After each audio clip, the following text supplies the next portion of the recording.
Hello friends, ഞാനിപ്പോൾ ഉള്ളത് loss ആഞ്ചലസിലാണ് കേട്ടോ.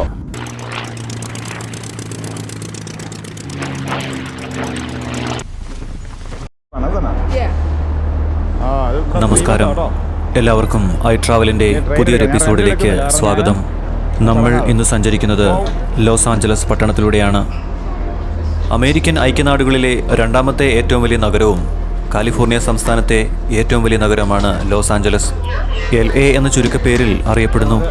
493.3 സ്ക്വയർ മൈൽസ് വിസ്തീർണം വരുന്ന നഗരത്തിൽ 3.8 ദശലക്ഷം ജനങ്ങൾ വസിക്കുന്നു.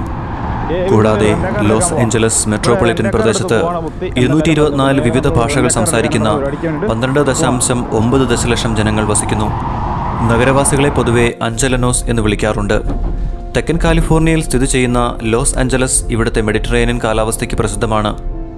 വിശാലമായ തീരപ്രദേശ തടത്തിൽ സ്ഥിതി ചെയ്യുന്ന നഗരം 3 വശങ്ങളിൽ ഏകദേശം 10,000 അടി വരെയുള്ള മലനിരകളാൽ വലയം ചെയ്യപ്പെട്ടിരിക്കുന്നു. ഇവിടെയുള്ള യാത്രയ്ക്ക് ഏറ്റവും അനുയോജ്യമായത് കാർ റെന്റ് ചെയ്യുന്നതാണ് എന്ന് എനിക്ക് നേരത്തെ തന്നെ നിർദ്ദേശം ലഭിച്ചിരുന്നു. അതുകൊണ്ട് ഞാൻ ഇപ്പോൾ ഒരു റെന്റ് കാർ എടുത്തിരിക്കുകയാണ്.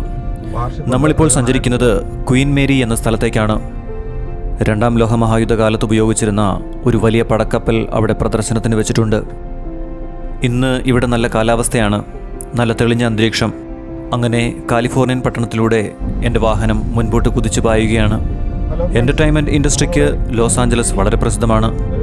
ലോകപ്രസിദ്ധമായ മ്യൂസിയങ്ങളും ഹോട്ടലുകളും കൾച്ചറൽ ഇൻസ്റ്റിറ്റ്യൂഷൻസും ഇവിടെ ധാരാളമായി ഉണ്ട്. ലോസ് ആഞ്ചലസ് പട്ടണത്തെക്കുറിച്ച് ചില രസകരമായ കാര്യങ്ങളുണ്ട്. ഇവിടെയുള്ള കാറുകളുടെ എണ്ണം ഇവിടെയുള്ള മൊത്തം ജനസംഖ്യയേക്കാൾ വളരെ കൂടുതലാണ്.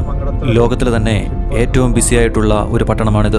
കാറുകളും ഓട്ടോമൊബൈൽ ഇൻഡസ്ട്രിയുമാണ് ഈ പട്ടണത്തിൽ നിറഞ്ഞിരിക്കുന്നത്. ഈ മേഖലയിൽ നിന്നുണ്ടാവുന്ന മുഴുവൻ സിനിമകളെയും പ്രതിനിധാനം ചെയ്യുന്ന ഹോളിവുഡ് എന്ന വാക്ക് ശരിക്കും ഹോളിവുഡ് ലാൻഡ് എന്ന വാക്കിൽ നിന്നുണ്ടായതാണ്. ഒരു പ്രത്യേക പ്രദേശത്തെ റിയൽ എസ്റ്റേറ്റ് ഡെവലപ്മെൻറ്റിനു വേണ്ടി 1923 ഒരു പരസ്യത്തിന് വേണ്ടിയിട്ടാണ് ഇങ്ങനൊരു വാക്ക് അവിടെ സ്ഥാപിക്കുന്നത്. സാധാരണയായി തനിച്ചോ അല്ലെങ്കിൽ സുഹൃത്തുക്കൾക്കൊപ്പമോ ആയിരിക്കും ആളുകൾ ബാറുകളിൽ പോവാറുള്ളത്. എന്നാൽ ലോസ് ആഞ്ചലസ് പട്ടണത്തിൽ നമുക്ക് നമ്മുടെ വളർത്തുനായകളെ കൂടെ കൂട്ടാം എന്നതാണ് മറ്റൊരു പ്രത്യേകത.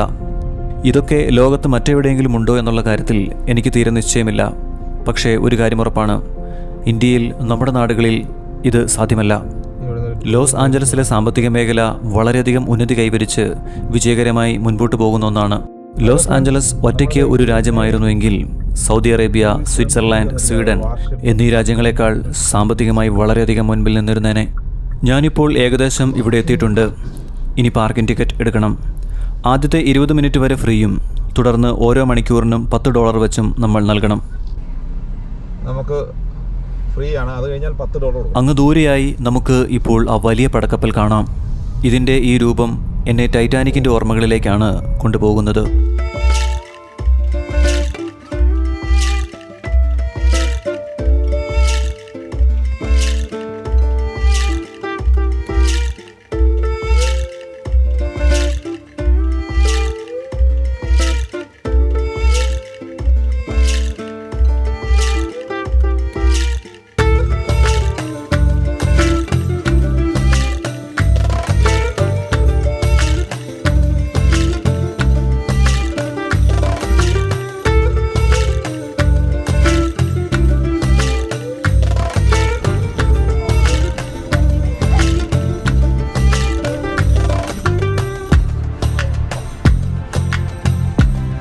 ദ RMS ക്വീൻ മേരി, അതാണ് നമ്മളിപ്പോൾ കണ്ടുകൊണ്ടിരിക്കുന്നത്.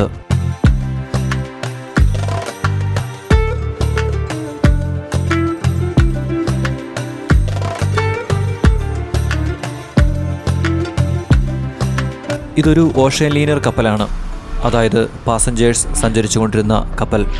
എന്നാൽ പിന്നീട് 2ാം ലോകമഹായുദ്ധകാലത്ത് ഇതൊരു ട്രൂപ്പ് ഷിപ്പായിട്ട് ഉപയോഗിച്ചു. ട്രൂപ്പ് ഷിപ്പ് എന്തെന്നാൽ യുദ്ധക്കളത്തിലേക്ക് സൈനികരെ എത്തിക്കുന്ന കപ്പൽ. 1930-ലാണ് ഇതിന്റെ നിർമ്മാണം ആരംഭിക്കുന്നത്.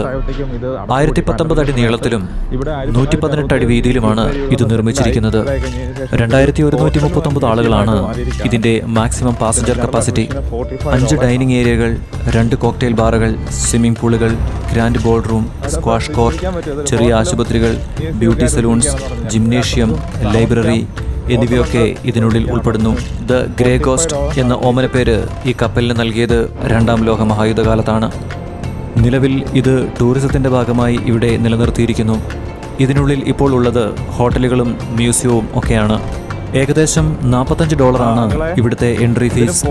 Bob Hope, Fred Astaire, Bing Crosby എന്നീ ലോകപ്രമുഖരായിട്ടുള്ള എൻ്റർടൈൻമെൻറ്റ് മേഖലയിൽ നിൽക്കുന്ന മഹത് വ്യക്തികൾ ഈ കപ്പലിൽ യാത്ര ചെയ്തിട്ടുണ്ട്. എൻജിൻ കപ്പാസിറ്റി, സ്ട്രെങ്ത് എന്നിങ്ങനെ തുടങ്ങി മറ്റ് പല കാര്യത്തിലും ടൈറ്റാനിക്കിനേക്കാൾ വളരെയധികം മികച്ചതാണ് RMS ക്വീൻ മേരി.